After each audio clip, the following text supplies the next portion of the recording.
In a small, forgotten village, nestled in a quiet corner of the world, there lived a little kitten named Mew.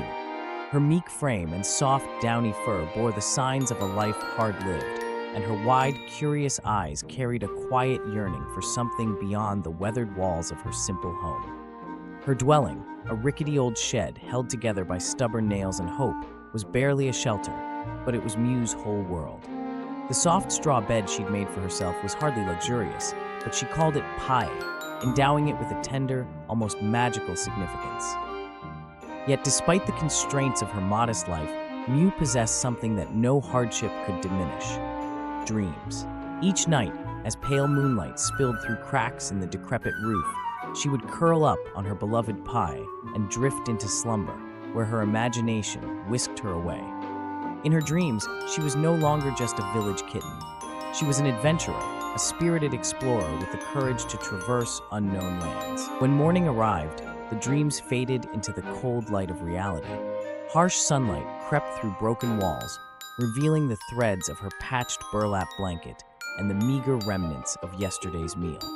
Hunger gnawed at her belly, but even more piercing were the whispered reminders of her limitations.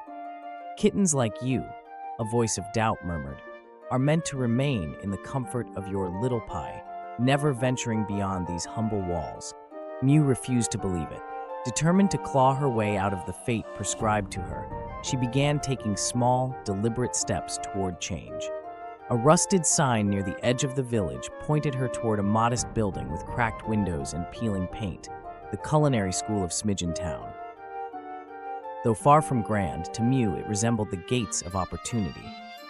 Days were spent poring over stained cookbooks and absorbing every lesson with rapt attention. She learned to coax exquisite flavors from the simplest ingredients, transforming her scant resources into meals of artistry and care. By night, she juggled a grueling job at a quaint village eatery. The pay was meager, yet every sizzling pan and slippery counter taught her a valuable lesson in resilience. Each coin earned was tucked away in a tin can buried beneath her pail, a silent promise of the future she yearned to embrace. Finally, the day arrived when Mew had saved enough. Clutching a modest suitcase and her treasured ticket, she made her way to the local travel station, her heart pounding with anticipation. That little scrap of paper was more than a ticket. It was a passport to the life she had always dreamed of. As she boarded the plane, its roaring engines felt like the beating pulse of freedom, carrying her toward a horizon filled with possibility. Mew's seat by the window offered her a postcard view of the world as the aircraft ascended into a boundless azure sky. With every passing mile, she imagined far-off lands, tantalizing customs, and stories waiting to be lived. Her thoughts danced with visions of open-air markets, exotic kitchens, and flavors that promised to redefine her world. But life, ever unpredictable, had other plans. Sometime into the flight, chaos erupted.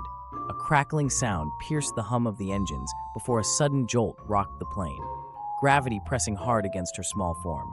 Amid the chaos, a clear inner voice commanded, "Stay calm, think." Survival instinct surged within her as smoke filled the cabin, and every breath became a battle. Even as terror reigned, that same resolute spark which had carried her thus far shone through. This was not how her story would end. The plane plunged toward an endless expanse of ocean, its surface shimmering like quicksilver. Bracing herself at the moment of impact, Mew was thrown forward, swallowed by darkness. When her senses slowly returned, she found herself adrift. Her fur was soaked, the faint smell of smoke lingering in the air, and she clutched a piece of debris, a fragment of the seat she had instinctively grabbed during the chaos. In that suspended moment, surrounded by the vast, uncertain ocean, a quiet resolve rekindled within her. Though battered and lost, Mew vowed that her dreams would not be extinguished.